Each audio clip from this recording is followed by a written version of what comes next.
తూర్పు భారతదేశంలోని ఒడిశా రాష్ట్రంలోని ఒక భారీ వంటశాల కేవలం వందల సంఖ్యలో కాదు, 50,000కి పైగా భోజనాలను ప్రతిరోజూ సిద్ధం చేస్తోంది. తద్వారా భారతదేశంలోని కొందరు పేద విద్యార్థుల చదువుకి ఆ వంటశాల తనదైన సాయం అందిస్తోంది. క్రీడల్లోనూ విద్యల్లోనూ రాణించేందుకు ఆ విద్యార్థులకు సాధికారత కల్పిస్తోంది. పేద పిల్లల కోసం ఏదో ఒకటి చేయాలని నేను నిరంతరం ప్రయత్నిస్తుంటాను.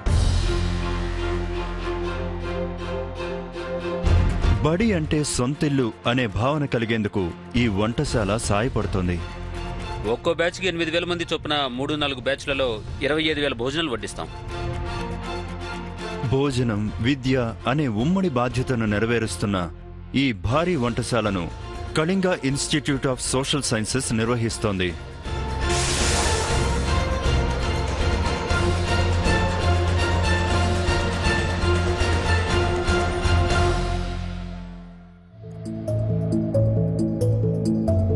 తూర్పు భారతదేశంలోని ఒడిశా రాష్ట్ర రాజధాని నగరం భువనేశ్వర్లో అదొక తాజా ఉదయకాలం. భారీ సంఖ్యలో జనం ఆ గేట్ల వెలుపల నిరీక్షిస్తున్నారు. ఆ జనంలో చిన్నపిల్లల సంఖ్య ఎక్కువగానే ఉంది. వాళ్లంతా వారి తల్లిదండ్రులతో పాటుగా పొరుగు గ్రామాల నుంచి ఆ పెద్ద నగరానికి వచ్చిన వాళ్ళు. సెలవుల తర్వాత ఈ రోజు వాళ్లు మళ్లీ బడిలో అడుగు పెట్టనున్నారు.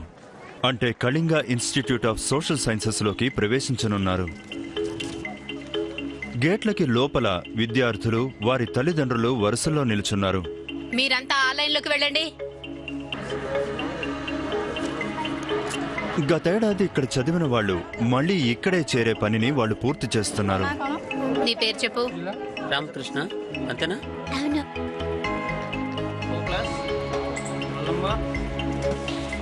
లోపలికొచ్చే వాళ్ల బ్యాగుల్ని వేర్వేరుగా క్షుణ్ణంగా తనిఖీ చేస్తున్నారు. ఆరోగ్యానికి భద్రతకు భంగం కలిగించే ఎలాంటి వస్తువున్నా దాన్ని ప్రక్కన పెట్టేస్తున్నారు. ఏంటివి, ఇంటి నుంచి తెచ్చుకున్నావా? సరే, మీ నాన్నని పిలు. వెళ్ళు.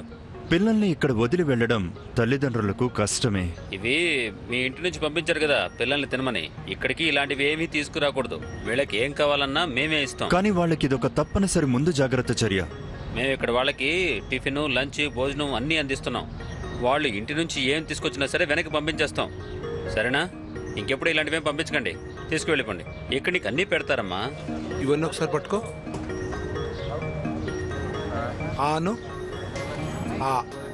అలాగే మరో చోట వైద్యుల బృందం విద్యార్థులను క్షుణ్ణంగా పరీక్షిస్తోంది. సెలవులకి ఇంటికి వెళ్లిన వాళ్ళకి ఏవైనా ఇన్ఫెక్షన్లు సోకాయేమోనని తనిఖీ చేస్తున్నారు. ఇక్కడి నిబంధనలు కఠినంగా, సిబ్బంది అప్రమత్తంగా ఉంటారు. కారణం, ఇక్కడ చదువుకోవడానికి వచ్చే ప్రతి విద్యార్థికి రానున్న 10 నుంచి 11 నెలల పాటు ఇదే వారి ఇల్లు కానుంది. అలాగే ఇది ప్రపంచంలోనే అతిపెద్ద గిరిజన గురుకుల పాఠశాల. దాదాపు 80 ఎకరాల సువిశాల ప్రదేశంలో కొలువైన ఈ Kalinga Institute of Social sciences దేశంలోని ఇతర గురుకుల పాఠశాలతో పోలిస్తే పూర్తిగా భిన్నమైనది. ఇక్కడ ఇప్పటికీ 25,000 మంది చదువుతుండగా ఆ సంఖ్య పెరుగుతూనే ఉంది. వీరిలో భవిష్యత్ ఒలింపిక్ క్రీడాకారులు, జాతీయ స్థాయి క్రీడా ఛాంపియన్లు, వైద్యులు, న్యాయవాదులు, కళాకారులు అంటూ ప్రతి ఒక్కరూ ఉన్నారు. భారతదేశంలోని నిరుపేద, సామాజికంగా అత్యంత వెనుకబడ్డ గిరిజన తెగలకు చెందిన పిల్లలు వాళ్ళు. పేదరికమనే అడ్డంకి దాటి జీవితంలో ముందడుగేసే ప్రయత్నంలో వాళ్ళిక్కడ చేరారు. ఇంత పెద్ద సంఖ్యలోని విద్యార్థులకు భోజనం వండి పెట్టడం ఆషామాషి వ్యవహారం కాదు. అందుకే ఇక్కడున్నది సాధారణ వంటశాల కాదు, ఇదొక భారీ వంటశాల. వారంలోని 7 రోజులు పనిచేస్తూ రోజు 50,000 తాజా భోజనాలు సిద్ధం చేసే ఈ వంటశాలకి భారత నౌకాదళం మొత్తానికి వండి పెట్టగల సామర్థ్యం ఉంది.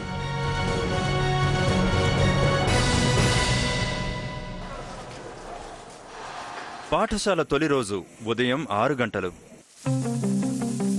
రోజువారీ భోజనంలో అత్యంత ముఖ్యమైన అల్పాహారం తయారీ మొదలయ్యింది. ఈ పిల్లల్లో చాలా మంది ఉదయం 5 గంటలకే నిద్రలేచేస్తారు. కారణం, రాత్రి 10 గంటల వరకు వాళ్ళు వివిధ కార్యకలాపాల్లో పాల్గొనాల్సి ఉంటుంది. ఇక్కడ 25,000 మంది విద్యార్థుల బాగోగులు చూడడం ఎంత కష్టమో ఎవరికైనా చూడగానే అర్థమైపోతుంది. దీనికి తోడు వారికి అల్పాహారం, 2 పూటల భోజనంతో పాటు చిరుతిళ్లు, అదనపు పోషకాలను కూడా అందించాలి. కాబట్టి ఒకానొక పకడ్బందీ వడ్డన వ్యూహం అవసరం. అందులో భాగంగానే ఆవరణలోని 3-4 చోట్ల వేరువేరు బ్యాచ్లకు వడ్డిస్తారు. ఇక్కడ ముందుగా నిర్ణయించిన మెనూ ప్రకారం మేము భోజనం సిద్ధం చేస్తూ ఉంటాము. సోమవారాల్లో ఉదయం పూట పాలతో కలిపిన రైస్ ఫ్లాక్స్ ఇస్తూ ఉంటాం. ఈరోజు మంగళవారం కాబట్టి కార్న్ ఫ్లాక్స్, పాలు ఇస్తున్నాం. రేపు బుధవారం కాబట్టి రైస్ ఫ్లాక్స్ ఇంకా అరటిపళ్ళు ఇస్తాం. వారంలోని ఏ రోజుల్లో ఏమి ఇవ్వాలో ముందే నిర్ణయిస్తారు. అల్పాహారం తయారీ వేగంగా, సులభంగానే అయిపోతుంది. పిల్లల హాస్టల్ గదుల వెలుపలనే దాన్ని వడ్డించేస్తారు. ఈ రోజు పాలు, కార్న్ఫ్లెక్స్ ఇస్తున్నారు. సాదాసీదాగా ఉన్నప్పటికీ అదొక బలవర్ధక ఆహారం. నేనిప్పుడు కాన్ఫ్లెక్స్ తింటున్నాను. ఇది నాకు చాలా చాలా ఇష్టం.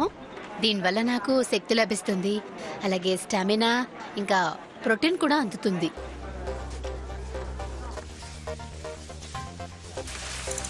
దాదాపు 1000 కిలోల కార్న్ఫ్లేక్స్, 5000 లీటర్ల పాలు ఇక్కడ అల్పాహారం కోసం వినియోగిస్తుంటారు. 4 కుటుంబానికి 20 ఏళ్ల పాటు సరిపోయే కార్న్ఫ్లేక్స్ అవి. ప్రతి గిన్నెలో దాదాపు 40 గ్రాముల కార్న్ఫ్లేక్స్ ఇంకా 200 మిల్లీలీటర్ల పాలు ఉంటాయి. ఇక్కడ అల్పాహారం తీసుకుంటున్న వారిలో మున్నా ముర్ము ఒకరు. కళింగ ఇన్స్టిట్యూట్లో సీనియర్ అయిన ఈ విద్యార్థి ఇక్కడ క్రీడా హీరోల్లో ఒకడు. ఇప్పుడు మేము కార్న్ఫ్లెక్స్, పాలు కలుపుకొని తింటున్నాం. దీని తర్వాత మేము ప్రాక్టీస్కి వెళ్తాం. ఇలా కొంచెం అల్పాహారం తీసుకోవడం వల్ల మాకు కొంచెం ఎనర్జీ దొరుకుతుంది. ప్రాక్టీస్ చేసేటప్పుడు మా బాడీ చురుగ్గా ఉంటుంది. ఆడడానికి ఎనర్జీ కావాలి కదా, అందుకని తిని ప్రాక్టీస్ చేస్తాం మేము. 3, 4, 5. ఓకే, ఇప్పుడు లెఫ్ట్ లెగ్ స్ట్రెచ్ చేయండి. ఇప్పుడు రైట్ లెగ్ కూడా. మైదానంలో మున్నా ప్రదర్శించే రగ్బీ నైపుణ్యాలు అతన్ని కళింగ ఇన్స్టిట్యూట్ జట్టుకే కాకుండా భారత్ తరపున ఆడే జాతీయ జట్టుకి విలువైన ఆటగాడిగా నిలబెడుతున్నాయి.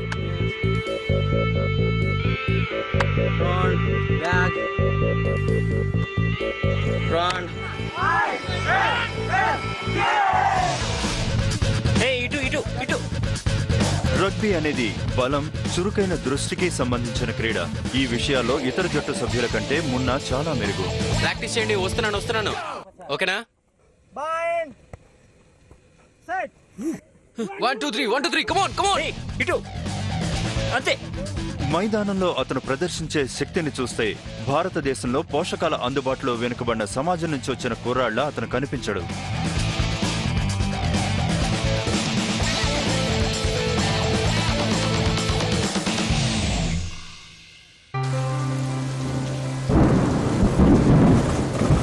ఒడిశాలోని ఖోడా జిల్లాలో భాగమైన ఈ గ్రామమే మున్నా సొంతూరు. మున్నా కుటుంబం వారికున్న కొద్దిపాటి పొలం మీదే ఆధారపడి బ్రతుకుతోంది. పొలంలోనూ ఇంటి చుట్టూ పండే పంటలే వాళ్లకి పూర్తి ఆహారం. మున్నా తల్లి దగ్గరలోని పొదల్లో ఆకుకూరలు కోసుకొచ్చి వంట చేస్తుంటుంది. రాత్రి మిగిలిన చద్దన్నం, ఆ ఆకుకూరే ఇప్పుడు వాళ్ళు తినబోతున్న అల్పాహారం. ఈ నేపథ్యం కలిగిన మున్నా నగరంలోని పాఠశాలలో చదవడం, రగ్బీలో భారత జట్టుకి ప్రాతినిధ్యం వహించటం విశేషం. ఫస్ట్ టైం నేను 19 సంవత్సరాలు ఉన్నప్పుడు సెలెక్ట్ అయింది దీనికి. నాకు బయట దేశం వెళ్ళి ఆడే ఛాన్స్ దొరికింది. నేను చాలా సంతోషపడ్డాను. మన దేశం కోసం ఆడాను నేను. 2010లో నేను సీనియర్ టీంలో ఎంటర్ అయ్యాను. అప్పటి నుంచి నేను సీనియర్ టీంలో ఆడుతున్నాను. కళింగ ఇన్స్టిట్యూట్లో చేరడం వల్ల మున్నా తన గేమ్ని, నైపుణ్యాలను మాత్రమే కాకుండా శారీరక బలాన్ని కూడా పెంచుకోగలిగాడు. అక్కడ సమృద్ధకర పోషకాహారం తీసుకుంటున్న వేలాది మందిలో మున్నా ఒకడు. విద్యార్థుల కోసం అక్కడి భారీ వంటశాల ప్రతిరోజు తాజా ఆహారం సిద్ధం చేస్తూ ఉంటుంది.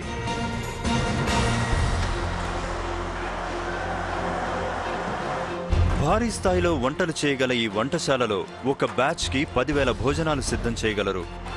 అయితే అవసరమయ్యే భోజనాల సంఖ్య ఇంకా ఎక్కువ కావడంతో అనేక బ్యాచ్లుగా భోజనాలను సిద్ధం చేస్తుంటారు. తొలి దఫా 10,000 భోజనాలు ప్రాథమిక పాఠశాల పిల్లల కోసం, రెండో దఫా 10,000 భోజనాలు ఉన్నత పాఠశాల విద్యార్థుల కోసం సిద్ధం చేస్తారు. ఈ 2 సార్ల భోజనాలతోనే దాదాపు 80 బోయింగ్ 787 డ్రీమ్ లైనర్ ప్రయాణికులందరికీ వడ్డించేయచ్చు. అయితే ఈ వంటశాల అంతకు మించి వండుతోంది.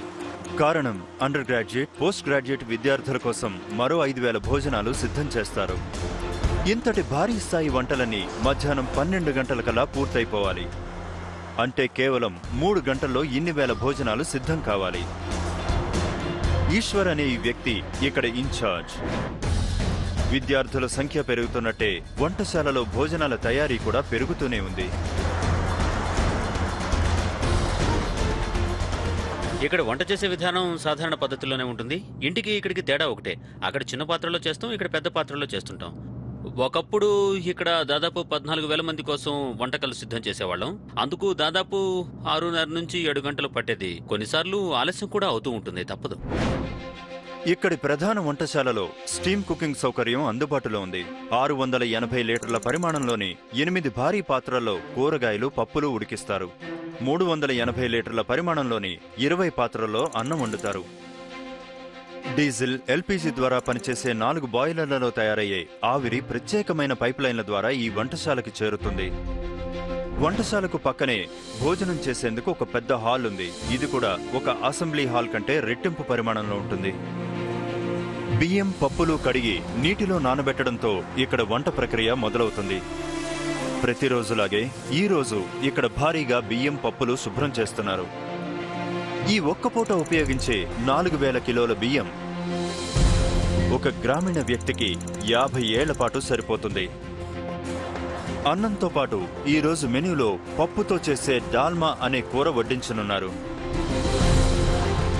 ఊరబెట్టి ఉడికించిన పప్పులు, కూరగాయలతో చేసే డాల్మా వంటకం ఈ ప్రాంతంలో చాలా విశిష్టమైనది. ఇందులో ప్రోటీన్లు పుష్కలంగా ఉండడంతో పాటు వేసే కూరగాయలను బట్టి విటమిన్లు, ఖనిజ లవణాలు సమృద్ధంగా ఉంటాయి. వీటన్నింటికీ మించి డాల్మా ఒక సాంప్రదాయ వంటకం. ఇంటికి దూరంగా ఉండే వేలాది మంది పిల్లలకు ఇది బాగా నచ్చుతుంది.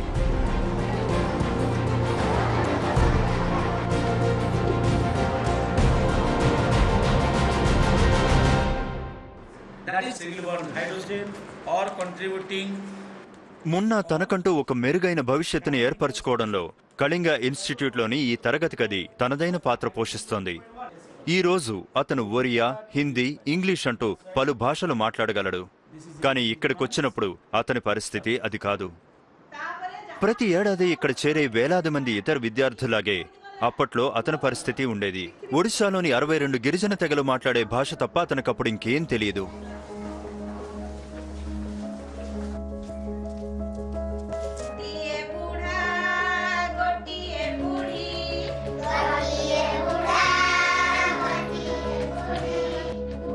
ఇక్కడి భాషా ప్రయోగశాలలో చిన్న తరగతుల విద్యార్థులు ఆటలతో భాషను నేర్చుకుంటారు. విద్యార్థులు రాష్ట్ర, కేంద్ర విద్యా బోర్డుల పాఠ్య ప్రణాళికను అర్థం చేసుకుని ప్రధాన స్రవంతిలోకి రావడానికి ఈ ప్రాథమిక స్థాయి శిక్షణ అత్యంత కీలకం. ఈ శిక్షణ కారణంగా విద్యార్థులు మందాకిని మాజీ వయసుకు చేరేటప్పటికీ ఇక్కడి బోధనా భాషతో ఇబ్బంది పడే పరిస్థితి ఉండదు. మాఝీకి కళింగ ఇన్స్టిట్యూట్ సంస్కృతి అలవాటైంది. గదిలోనే కాకుండా వంటశాలలో తోటి అమ్మాయిలతో కలిసి వాలంటీర్గా పనిచేయడంలోనూ ఆమెకిప్పుడు ఎలాంటి ఇబ్బంది లేదు. వంటశాలలో వాలంటీర్లుగా పనిచేయడం కోసం కళింగ ఇన్స్టిట్యూట్ విద్యార్థులకు విడతల వారీగా బాధ్యతలు కేటాయిస్తారు. రోజుకి దాదాపు 250 మంది విద్యార్థినులు కూరగాయలు తరగడం లాంటి పనులు చేస్తూ ఉంటారు. ఇక్కడి ప్రతి పనిలో విద్యార్థులు భాగం వహిస్తారు. పాఠశాలలో మాలాంటి విద్యార్థులు 20,000 మంది ఉన్నారు. వాళ్ళందరి కోసం చేస్తున్న ఈ వంట కోసం మేము ఇప్పటి వరకు కూరగాయలు కట్ చేశాం. ఒకవేళ మేము ఇంట్లో ఉంటే ఎలాంటి పనులు నేర్చుకుంటామో ఆ రకమైన పనులనే మేము ఇక్కడ నేర్చుకుంటున్నాము. అందరం కలిసి ఒకే చోట కూర్చొని పనులన్నీ చేస్తుంటాం కాబట్టి ఈ పనులన్నీ చేయటం వల్ల మాకెంతో ఆనందం లభిస్తుంది.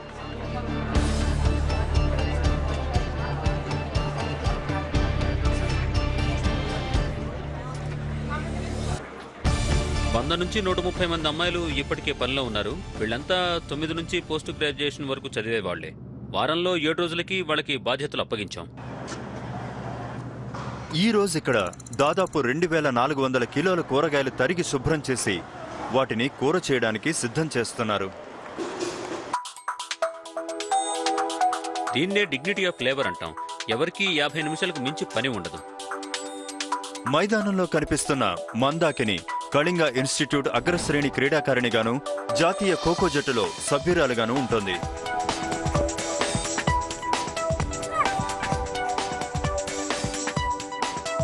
క్రీడా మైదానానికి వెలుపల ఇక్కడ ఆమె వాలంటీర్లతో కలిసి భోజనం తయారీ అనే సామాజిక పనిలో భాగం వహిస్తోంది. తరిగిన కూరగాయలను విడతల వారీగా తీసుకెళ్లి బాగా శుభ్రం చేసిన తర్వాతే వాటిని వంటకంలో వేస్తారు.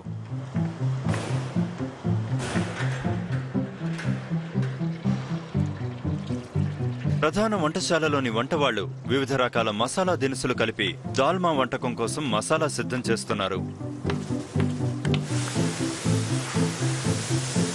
ఇక్కడి అనుభవం కలిగిన వంటవాళ్లు మసాలా దినుసుల్ని ఖచ్చితమైన మోతాదుల్లో కలుపుతుంటారు.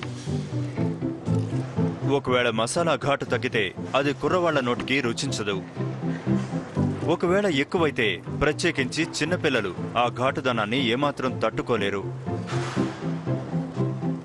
మసాలా దినుసుల మోతాదుల్ని మేము ముందుగానే నిర్ణయించుకుంటాం. ఇక్కడ తయారు చేసే ప్రతి వంటకానికి ముందుగానే మోతాదులు సిద్ధం చేస్తాం. తద్వారా వంటకాల రుచితో పాటు దాని విలువలు కూడా ఏమాత్రం తగ్గకుండా చూస్తాం. అంతేకాదు ఇంకా ఆరోగ్యకరంగా ఉండేలా చూస్తాం. స్టీమ్ కుకింగ్ సెక్షన్లోని సిబ్బంది ఇప్పటికే భారీ పాత్రల్లో వంటకాలు చేసే పని ప్రారంభించారు.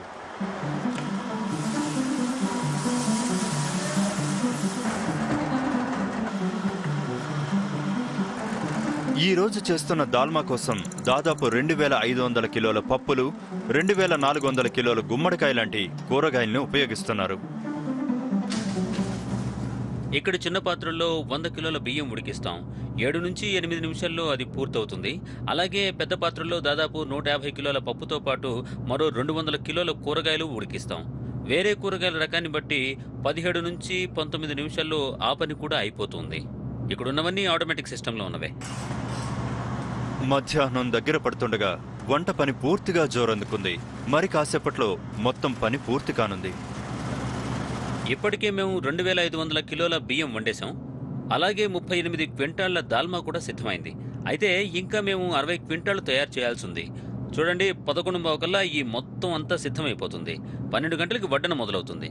కాబట్టి ఆలస్యమయ్యే ప్రసక్తే లేదు. వంట పని సమయానికి పూర్తి కావడం మంచి విషయం. ఎందుకంటే ఇప్పటికే వేలాది మంది విద్యార్థులు బయట బారులు తీరి ఉన్నారు.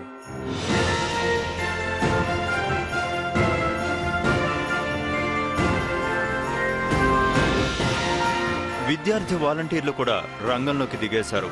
వంటకాలున్న పాత్రలను ట్రాలీల ద్వారా భోజనశాలకు చేర్చడం వాళ్ల పని. అక్కడ వంటకాన్ని చిన్న పాత్రలోకి మార్చి విద్యార్థులకు వడ్డిస్తారు.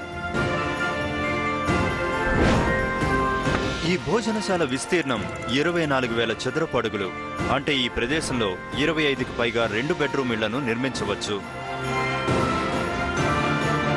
అయితే 25,000 మంది పిల్లలు ఒకేసారి భోజనం చేయాలంటే ఈ చోటు కూడా సరిపోదు. ఇక్కడ సగం చోట్ల మగపిల్లలు, సగం చోట్ల ఆడపిల్లలు కూర్చుంటారు. ఒక్కో బ్యాచ్కి 8,000 మంది చొప్పున 3-4 బ్యాచ్లలో 25,000 మందికి వడ్డన పూర్తి చేసేస్తాం. దాదాపు 1:40 నిమిషాల నుంచి 2 గంటల్లో ఈ కార్యక్రమం అంతా పూర్తవుతుంది. మధ్యాహ్నం 12 గంటలు వడ్డన మొదలయ్యే సమయం. పిల్లలందరూ అక్కడికి వస్తూ ఉండడంతో వారిని బృందాలుగా చేస్తున్నారు. మగ పిల్లలందరినీ ఒకవైపు, ఆడపిల్లల్ని మరోవైపు నిలబెడుతున్నారు.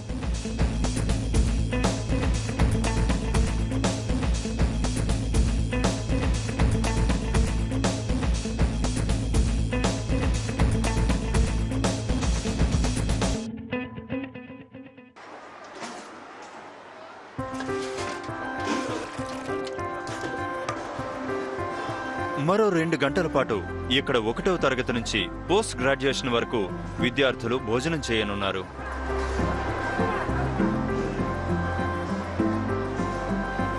ఒక చిన్న ఊరిని తలపించే ఈ ప్రదేశంలో ఒడిశాకు చెందిన 62 గిరిజన తెగల పిల్లలున్నారు. అందుకే కళింగ ఇన్స్టిట్యూట్లోని ఈ భోజన సదుపాయం గణాంకాల పరంగా పెద్దదే కాకుండా భవిష్యత్తు తరాల నిర్మాణంలోనూ తనదైన పాత్రను పోషిస్తోంది. ఇక్కడ మధ్యాహ్నం భోజనం ప్రారంభమైంది కాబట్టి వంటశాలలో పని పూర్తయినట్టు కాదు. వంటశాలలోకి వస్తున్న ఈయనే కళింగ ఇన్స్టిట్యూట్ను స్థాపించిన డాక్టర్ అచ్యుత సమంత. 25 ఏళ్ల క్రితం ఈయన ఈ పాఠశాలను ప్రారంభించారు.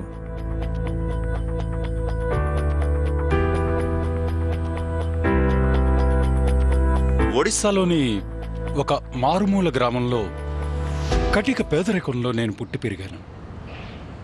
ఆకలి, దారిద్ర్యం, బాధ ఎలా ఉంటుందో నాకు బాగా తెలుసు. 2 రోజులకోసారి కూడా పట్టెడి మెతుకులు దొరకనంత పేదరికంతో నేను పోరాడాను. ఆ బాధ ఇప్పటికీ నాలోనే ఉంది. అందుకే పేద పిల్లలకి ఏదో ఒకటి చేయడానికి నేను నిరంతరం ప్రయత్నిస్తుంటాను. రాష్ట్రంలో దారిద్ర్య రేఖకు దిగువన ఉన్న గిరిజన కుటుంబాలకు చెందిన 125 మంది విద్యార్థులతో 1993లో డాక్టర్ సమంత ఈ కళింగ ఇన్స్టిట్యూట్ను ప్రారంభించారు.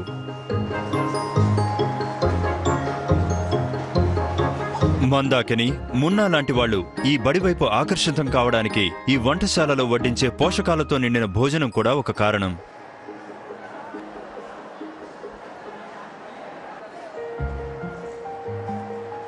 ఎంత రుచికరమైన భోజనం మా ఇంట్లో మేము ఎప్పుడూ తినలేదు. ఇక్కడ చేరిన తర్వాత నేను బ్రేక్ఫాస్ట్, లంచ్, డిన్నర్ అంటూ 3 పూట్ల రుచికరమైన భోజనం తినగలుగుతున్నాను. ఇంట్లో మేము ప్రతి పూట గింజానమే తినేవాళ్ళం. అప్పుడప్పుడు మాకు 3 పూట్ల తిండి దొరికేది కూడా కాదు. దొరికినప్పుడే తినేవాళ్ళం. ఒక్కసారి పగలంతా ఆకలితో ఉండి రాత్ర కొంచెం ఏదో తిని పడుకునేవాళ్ళం. అల్పాహారంలాగే మధ్యాహ్న భోజనంలోనూ 2 వంటకాలే ఉంటాయి. కానీ ఆ వంటకాలు పోషకాలతో ఉండేలా చూడాలంటే అర్హత కలిగిన పోషకాహార నిపుణుల అవసరం. కారణం, వివిధ రకాల వయసుల విద్యార్థులు అంతటి భారీ సంఖ్యలో ఉన్నప్పుడు వాళ్ళకి వేర్వేరు రకాల ఆహారం అవసరం అవుతుంది. ఉదాహరణకు, అక్కడ కొత్తగా చేరే పిల్లల్లో చాలా మంది పోషకాహార లోపం అనే వైద్య సంబంధిత పరిస్థితిలో ఉంటారు. పిల్లలు రక్తహీనతతో బాధపడుతున్నారేమో అని ముందుగా పరీక్షిస్తాం. అలాగే వాళ్ళకి ఏవైనా చర్మ వ్యాధులు ఉన్నాయేమో అని చూస్తాం.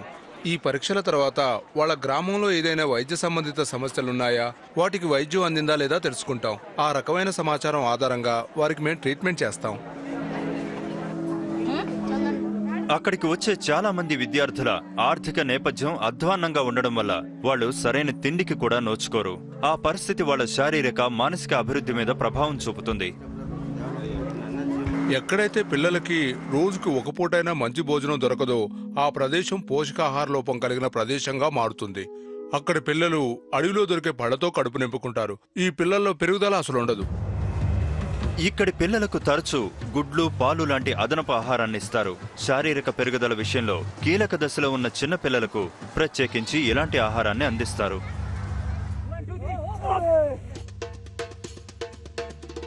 మరోవైపు కళింగ ఇన్స్టిట్యూట్లోని క్రీడాకారులు శారీరకంగా చురుగ్గా ఉండడం కోసం వారికి అధిక మొత్తంలో ప్రోటీన్లు, కార్బోహైడ్రేట్లను అందిస్తుంటారు. ఇక్కడ మేము వాళ్ళకి ఎంత పోషకాహారం అవసరమో నిర్ణయిస్తుంటాం. ప్రధానంగా వాళ్ళకి కార్బోహైడ్రేట్స్, ప్రోటీన్స్, ఫ్యాట్స్తో పాటు మినరల్స్ కూడా అవసరం. మా విద్యార్థులు క్రీడల్లో చాలా బాగా రాణిస్తుంటారు. అందుకే వాళ్ళకి అవసరమైన ప్రోటీన్స్ అందిస్తూ ఉంటాం. అందులో భాగంగా వారానికి 3 సార్లు బుధవారం, శుక్రవారం, ఆదివారం మాంసాహారం పెడుతూ ఉంటాం. దానివల్ల వాళ్ళకి కావాల్సిన ఎనర్జీ అందుతూ ఉంటుంది. మాంసాహార భోజనంలో చికెన్, చేపలు వంటివి వడ్డిస్తారు. వారానికి కనీసం 2 సార్లు మాంసాహారాన్ని పెడతారు. ప్రతి వారం 2400 కిలోల చికెన్, చేపలు, 75,000 కోడిగుడ్లను వినియోగిస్తుంటారు.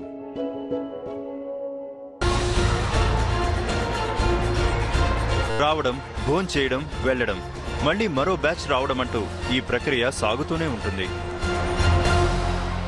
భోజనం పూర్తి చేసిన పిల్లలు తమ పళ్ళ్యాలను తమతో పాటే తీసుకెళ్లి కుళాయిల వద్ద శుభ్రం చేసుకుంటారు. తమకిచ్చిన పళ్ళ్యాలను విద్యార్థులే భద్రంగా దాచుకోవాలి. వాటిని శుభ్రపరచుకోవడము వాళ్ల బాధ్యతే. ఇంతటి భారీ సంఖ్యలో పళ్ళ్యాలను శుభ్రపరచడం ఇలా ఇక్కడ సులభమైన పనిగా మారింది. మధ్యాహ్న భోజనం ముగించిన విద్యార్థులు మళ్లీ తమ ప్రధాన పాఠశాల భవనంలోకి చేరారు. అక్కడ వారు పాఠాలు నేర్చుకోవడం పూర్తయినప్పటికీ వాళ్ళకి బడి సమయం, వంటశాలకి పని సమయం ఇంకా ముగియలేదు.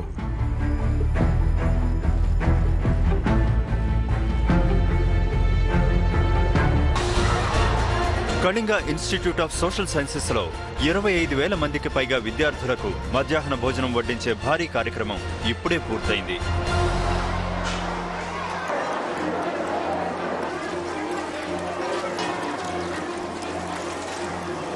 మధ్యాహ్నం వరకు తరగతి గదిలో పాఠాలు నేర్చుకున్న విద్యార్థులు ఇప్పుడు వేర్వేరు దారుల్లోకి వెళ్తున్నారు.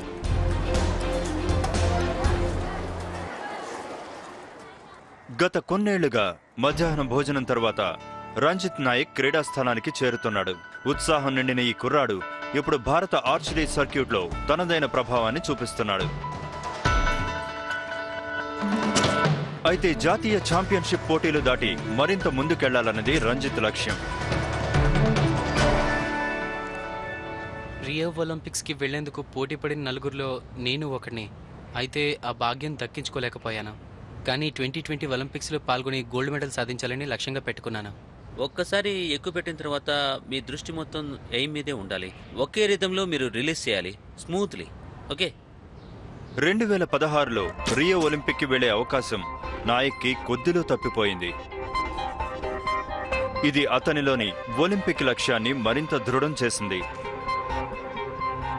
కేవలం అతనికే కాదు, ఆ పాఠశాల మొత్తానికి ఇదే లక్ష్యం.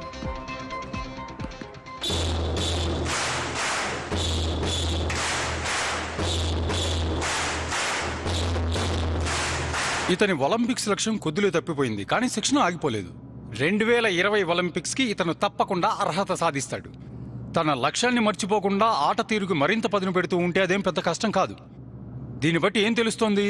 ఇదే కఠిన సాధన కొనసాగిస్తుంటే 2020 ఒలింపిక్స్లో ఇతను డ్యూటీ చందలాగా మనకు మెడల్ ఖచ్చితంగా తీసుకొస్తాడు. ఒడిశాలోని దేశీయ గిరిజన తెగలకు చెందిన ఇక్కడ విద్యార్థుల్లో దాదాపు అందరూ పేద కుటుంబాలకు చెందినవారే. వీరిలో 13 తెగలకు చెందినవారు అత్యంత దయనీయ స్థితిలో ఉన్నారు. ఈ పాఠశాల వీరికి ఉచిత విద్యతో పాటు ఉచితంగా భోజనం కూడా అందిస్తోంది.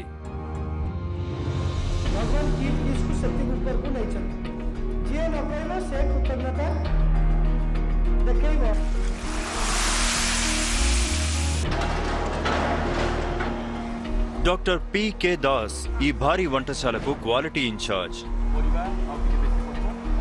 న్యూట్రిషనిస్ట్ డాక్టర్ ప్రంబేలాతో కలిసి ఆయన ఆహార పదార్థాల నాణ్యతను పరీక్షిస్తున్నారు. రైస్ కొంచెం గట్టిగా అనిపిస్తుంది. అవును, కొంచెం గట్టిగానే ఉంది. రైస్ కొంచెం హార్డ్ గా ఉందండి. ఇంకొంచెం సేపు ఉడికించాలి. ఒక్కో బ్యాచ్ లో ఇక్కడ తయారయ్యే భోజనాన్ని వేలాది మంది పిల్లలు భోజనం చేస్తుంటారు. కాబట్టి జాగ్రత్తలు తప్పవు. చిన్న పొరపాటు సైతం విపత్కర పరిస్థితులకు దారితీయగలదు. కాబట్టి కేవలం భోజనానికే కాకుండా తాగునీరుకి కూడా నాణ్యతా పరీక్షలు తప్పవు.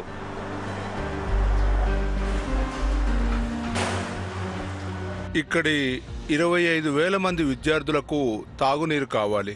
అవసరమైన నీటిని ఇక్కడ ఈ ఆర్ఓ ప్లాంట్లో తయారు చేస్తుంటాం. 50,000 లీటర్లు తాగునీరు విద్యార్థులకు అందించడంతో పాటు మరో 50,000 లీటర్లు వంటకి అందిస్తాం. తాగడానికి, వంట కోసం ఉపయోగించే నీరు అన్ని విధాలా సురక్షితంగా ఉండేలా చూస్తాం. ఆర్ఓ ప్లాంట్ అనేది రివర్స్ ఆస్మోసిస్ అనే విధానంలో నీటిని శుద్ధీకరించే ఒక ప్రదేశం. ఈ ప్లాంట్ ఒక రోజులో ఉత్పత్తి చేసే శుభ్రమైన నీరు పట్టణంలో నివసించే ఒక వ్యక్తికి 1.5 పాటు సరిపోతుంది.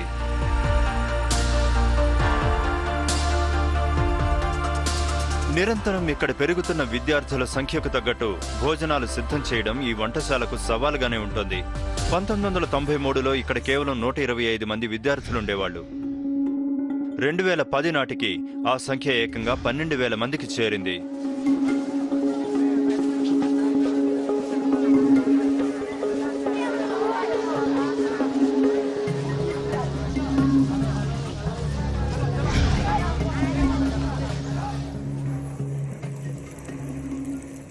అప్పటి వరకు కూడా ఈ వంటశాలలో వంటకాల తయారీ మొత్తం ఎల్పీజీతో మండే స్టవ్ల మీదే సాగుతుండేది. అయితే ఈ వ్యవస్థ పూర్తిగా శ్రమతో కూడుకున్నది. ఈ స్టవ్ల మీద ఒక్కో బ్యాచ్ భోజనం సిద్ధం చేయడానికి 6-7 గంటల సమయం పట్టేది. ఈ నేపథ్యంలో మేము అనేక ప్రత్యామ్నాయాలు చూసిన తర్వాత స్టీమ్ కుకింగ్ ఉత్తమమనే నిర్ణయానికి వచ్చాం. దేశంలోని ప్రధాన భారీ వంటశాలల్లో ఈ పద్ధతి ఉపయోగిస్తున్నారు. అంటే తిరుమల, వైష్ణోదేవి, షిరిడీలలో ఇప్పటికీ ఈ పద్ధతిని ఉపయోగిస్తున్నారు.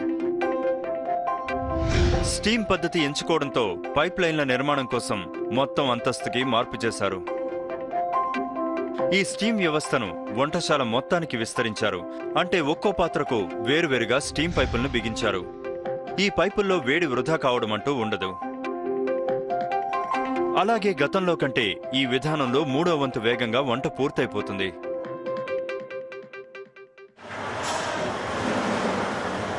ఈ స్టీమ్ వ్యవస్థ మొత్తానికి ఎల్పీజీ, డీజిల్తో పనిచేసే 4 బాయిలర్లు ఆధారం. నిజానికి ఏటా ఈ వంటశాల ఉపయోగించే డీజిల్ను ఉపయోగించి దాదాపు 3 సార్లు చంద్రుడి వద్దకు వెళ్లి రావచ్చు. అంటే ఇక్కడ భారీ స్థాయిలో శిలాజ ఇంధనాలను మండిస్తున్నారన్నమాట. అందుకే కార్బన్ ఉద్గారాలు తగ్గించడానికి ఈ పాఠశాల ఇటీవల ప్రయత్నాలు ప్రారంభించింది. వీలైనంత వరకు నేచర్ ఫ్రెండ్లీగా ఉంటాం. అలా నేచర్ ఫ్రెండ్లీగా ఉంటూ మా ఈ మొత్తం కిస్ని గ్రీన్ క్యాంపస్గా మారుస్తున్నాం.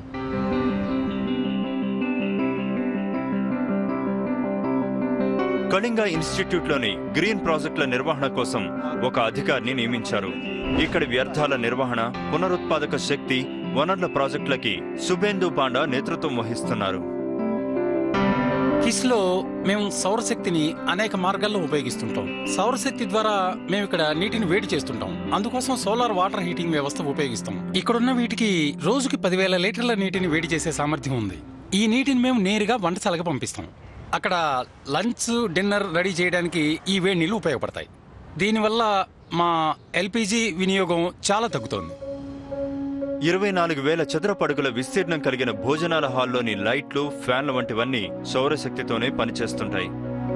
దీని ద్వారా నీటి పంప్, ఫ్యాన్లు, లైట్లతో పాటు బాయిలర్కు సంబంధించిన ఇతర ఉపకరణాలు పనిచేస్తున్నాయి.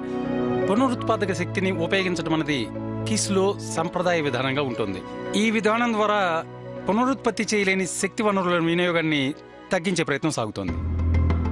ఈ పర్యావరణాన్ని శుభ్రంగానూ పచ్చదనంతోనూ ఉంచడం ఒక్కటే ఇక్కడ సవాలు కాదు. 25,000 మంది విద్యార్థులున్న ఈ ప్రదేశంలో మరో అంశాన్ని నిర్వహించడము అతిపెద్ద సవాలుగా ఉంటుంది. అదే వ్యర్థాల నిర్వహణ. వంటశాలలోనూ భోజనాల తర్వాత భోజనశాలలో ఉత్పత్తయ్యే సేంద్రియ వ్యర్థాల నిర్వహణ కోసం ఈ క్యాంపస్లో ఒక బయోగ్యాస్ ప్లాంట్ పనిచేస్తోంది. ఈ ప్లాంట్ సామర్థ్యం రోజుకి 1000 కిలోలు. సేంద్రియ వ్యర్థాలను చిన్న ముక్కలుగా చేసి ఆ పైన ముద్దగా చేసి దానిని ఇక్కడి బయోడైజెస్టర్లో ప్రవేశపెడతాం. ఈ డైజెస్టర్ని పెద్ద లోహపు కడుపుగా చెప్పవచ్చు. ఇందులో వేసే సేంద్రియ పదార్థాలను ఇది ముక్కలుగా చేస్తుంది. ఈ వ్యర్థాలకు నీళ్లు కలపడం ద్వారా ఇది ముద్దగా మారుతుంది. నిర్దిష్ట బ్యాక్టీరియాని దీనికి కలుపుతారు. అవి దీన్ని పులియబెట్టడం ద్వారా బయోగ్యాస్ ఏర్పడుతుంది. ఇందులో 50 నుంచి 80% మిథేన్ ఉంటుంది. ఇక్కడి నుంచి ప్రతిరోజు 75 క్యూబిక్ మీటర్ల బయోగ్యాస్ని వంటశాలకు పంపుతారు.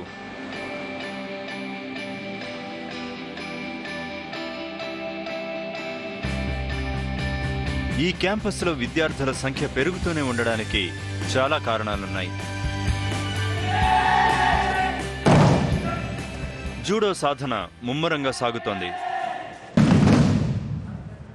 సంగీత అనే ఈ అమ్మాయి మ్యాట్ మీద పాదరసంలా కదులుతోంది.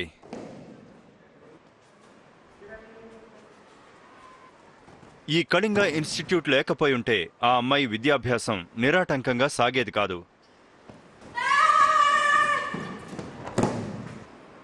ఇతర చాలా మంది అమ్మాయిలాగే ఆమెకు కూడా టీనేజ్లోనే పెళ్లైపోయి ఉండేది.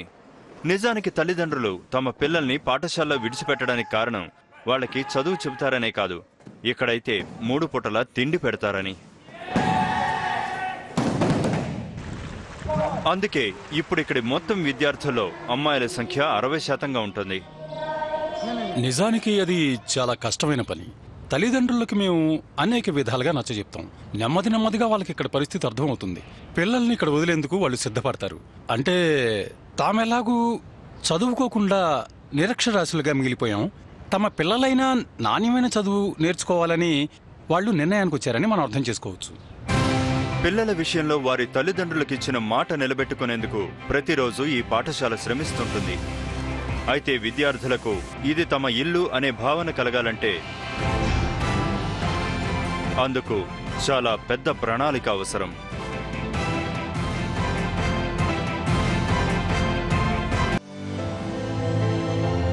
Kalinga Institute of Social sciences అనే ఈ సంస్థ కనీసం ఒక పూట తిండికి కూడా నోచుకుని ఒడిశాలోని దేశీయ గిరిజన తెగల పిల్లలకు అన్నం పెట్టడంతో పాటు విద్యాబుద్ధులు చెబుతోంది.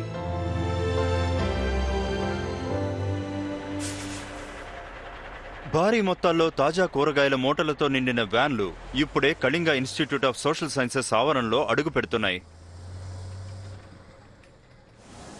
ఆ కూరగాయలను కిందికి దించాక వంటశాల సిబ్బంది వాటి బరువుని సరిచూస్తారు. ఎప్పట్లాగే ఈ రోజు కూడా దాదాపు 1800 కిలోల తాజా కూరగాయలను భువనేశ్వర్, కటక్లోని స్థానిక రైతులు ఇక్కడికి పంపించారు. కూరగాయలు ఎక్సెట్రా మేము నేరుగా రైతుల నుంచే కొంటాం. రైతు మార్కెట్ ద్వారా వాళ్ళు నేరుగా ఈ కూరగాయలు మాకు అందిస్తారు. మేము నేరుగా రైతుల నుంచే కొంటాం, మధ్యవర్తులు ఉండరు. కాబట్టి ఈ కూరగాయలన్నీ కూడా మాకు బెస్ట్ ప్రైస్కే లభిస్తాయి. 46 కిలోలు. త్వరగా పాడయ్యే కూరగాయలను వండడానికి తీసుకెళ్లే వరకు కోల్డ్ స్టోరేజ్లోనే ఉంచుతారు. వంటగదిలో 25,000 భోజనాలను 3 గంటల కంటే తక్కువ సమయంలో వండే పని సాగుతోంది. కళింగ ఇన్స్టిట్యూట్లో తయారయ్యే ప్రతి భోజనంలో అన్నందే కీలక పాత్ర. అందుకే రోజు 1000 కిలోల బియ్యాన్ని వండి వారుస్తుంటారు. ఇంతటి భారీ స్థాయి కొనుగోలు కాబట్టి ఆ వ్యవహారం దాదాపు బోర్డ్ మీటింగ్ తరహాలో ఉంటుంది.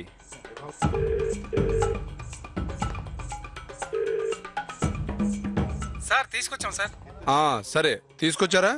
ఎన్ని కిలోలు తీసుకొచ్చారు? 200 కిలోలు సార్. అలాగే ఏ రేటుకు తీసుకొచ్చారు? 40 నుండి 50 రూపాయల లోపు సార్. అలాగా. ఇక్కడ గోడౌన్లోనే ఉన్నాం సార్.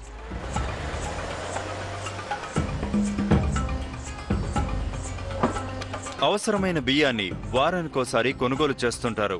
ఒక్కోసారికి 500 క్వింటాళ్లు లేదా 50,000 కిలోల వరకు కొంటూ ఉంటారు. కూరగాయల మాదిరిగానే బియ్యం బరువును కూడా సరిచూస్తారు. అలాగే బియ్యాన్ని పరీక్షించిన తర్వాతే లోపలికి అనుమతిస్తారు.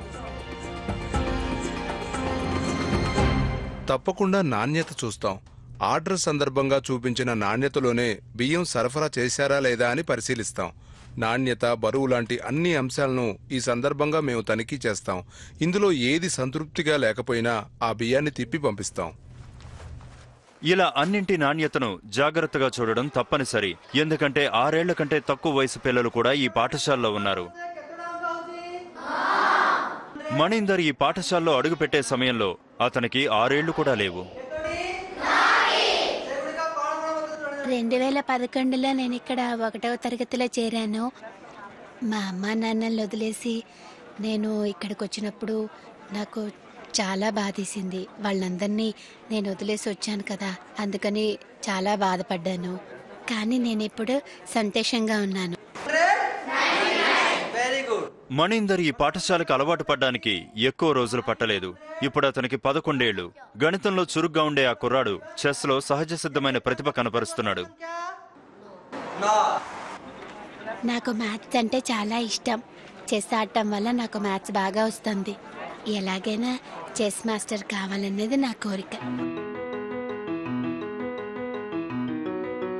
మిగిలిన క్రీడాకారులకి శారీరకంగా బలాన్నిచ్చే ఆహారం అవసరం కాగా మణీందర్కి తెలివితేటలు పెంచే ఆహారం అవసరం. కళింగ ఇన్స్టిట్యూట్లోని భారీ వంటశాల ఆ కుర్రాడి అవసరాన్ని కూడా తీరుస్తోంది. మిగిలిన వంటకాలతో పోలిస్తే నాకు అన్నం, దాల్మా బాగా నచ్చుతుంది. ఎందుకంటే దాల్మాలో ఎక్కువ కూరగాయలు ఉంటాయి. దాంతో నాకు వివిధ రకాల విటమిన్స్ లభిస్తాయి. అతని లాంటి ఎదిగే పిల్లలకు కేవలం 3 పూటల భోజనం మాత్రమే సరిపోదు. దాంతోపాటు అదనపు పోషకాలు కూడా అవసరం. పిల్లలకి పోషకాలు అందించడం కోసం యాపిల్ సీజన్లో వాళ్ళకి యాపిల్ ఇస్తాం, ఆరెంజ్ సీజన్లో ఆరెంజ్లు ఇస్తాం, లిచ్చీ సీజన్లో లిచ్చీలు ఇస్తాం, అలాగే అమృత్ కూడా ఇస్తాం. ఇటీవల కళింగ ఇన్స్టిట్యూట్కి ఐక్యరాజ్య సమితి నుంచి స్పెషల్ కన్సల్టేటివ్ దక్కింది. అంతర్జాతీయ గుర్తింపు సంగతి పక్కన పెడితే మరో విషయంలోనూ కళింగ ఇన్స్టిట్యూట్ ఘనత సాధించింది. భారీ సంఖ్యలో విద్యార్థులు అక్కడ చేరడమే తప్ప బడి మానేసిన వాళ్ల సంఖ్య దాదాపుగా లేదు. ఏడాదిలో ఒక్కసారి మాత్రమే వాళ్ళ ఇంటికి వెళ్తారు. 2 నెలలు అక్కడే ఉంటారు. కానీ ప్రతి ఒక్కరూ మళ్ళీ తిరిగి వచ్చేస్తారు. ఇక్కడ డ్రాప్అవుట్ల సంఖ్య దాదాపు 0. వంటశాలలో మరోసారి భోజనాల తయారీ ఏర్పాట్లు చురుగ్గా సాగుతున్నాయి. ఈసారి రాత్రి భోజనం కోసం వండుతున్నారు. మధ్యాహ్న భోజనంలా కాకుండా రాత్రి భోజనం పూర్తిగా శాకాహారంగానే ఉంటుంది. పగటిపూట తయారీతో పోలిస్తే రాత్రిపూట వండే వంటకాల పరిమాణం తక్కువగా ఉంటుంది. ఉదయం వంట కోసం 4200 కిలోల బియ్యం ఉపయోగిస్తాం. రాత్రిపూట కొంచెం తక్కువగా 4000 కిలోలు ఉపయోగిస్తాం. ఉదయం పూట భోజనంలోకి 2400 నుంచి 2600 కిలోల కందిపప్పు ఉపయోగిస్తాం. అదే రాత్రిపూట మేము 2000 కిలోలు మాత్రమే ఉపయోగిస్తాం. అంతేకాకుండా ఉదయం పూట 1600 కిలోల బంగాళదుంపలు, అలాగే రాత్రిపూట కూడా 1600 కిలోల బంగాళదుంపలే ఉపయోగిస్తాం. ఇంకా అంతేకాకుండా కూరగాయలు మాత్రం 23-24 క్వింటాళ్లు వండుతుంటాం. అంటే 2300 కిలోగ్రాములు 2400 కిలోగ్రాములు వండుతూ ఉంటాం అన్నమాట. మధ్యాహ్నం 3 నుంచి రాత్రి 7 మధ్య ఈ వంటశాలలో రాత్రి భోజనం తయారీ జరుగుతూ ఉంటుంది.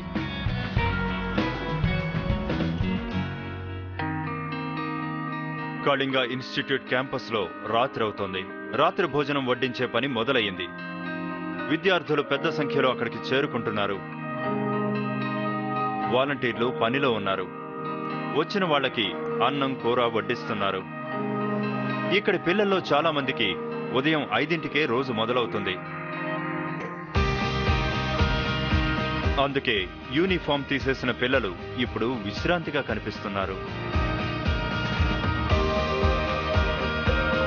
మున్నా లాంటి వారి విషయంలో ఒక సుదీర్ఘమైన రోజు చివరికొచ్చింది.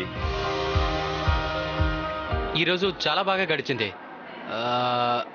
ఈరోజు ప్రాక్టీస్ చాలా చక్కగా నడిచింది. నేను కాలేజీకి కూడా వెళ్ళాను ఈరోజు. కాలేజ్ అయిపోయిన తర్వాత మధ్యాహ్నం 3 గంటలకు మళ్ళీ తిరిగి వచ్చాం, ప్రాక్టీస్ చేసాం. తర్వాత గదిలోకి వెళ్ళి ఫ్రెష్ అయ్యాం. ఇప్పుడు 8 గంటల భోజనానికి వచ్చాం. మున్నా భోజనాల సమయంలో తన తోటి వారితో ఆనందంగా గడుపుతున్నాడు. ఇప్పటికైతే ఈ పిల్లలందరికీ ఇక్కడ పరిపూర్ణమైన భోజనం లభిస్తోంది. వీళ్ల భవిష్యత్ గురించి ఇప్పుడే చెప్పలేం. వాళ్ళు కోరుకున్న ఎత్తుకి చేరవచ్చు, వాళ్ళు నాయకులుగాను ఎదగవచ్చు, వాళ్ళు కంటున్న కలలన్నీ నిజం కావచ్చు.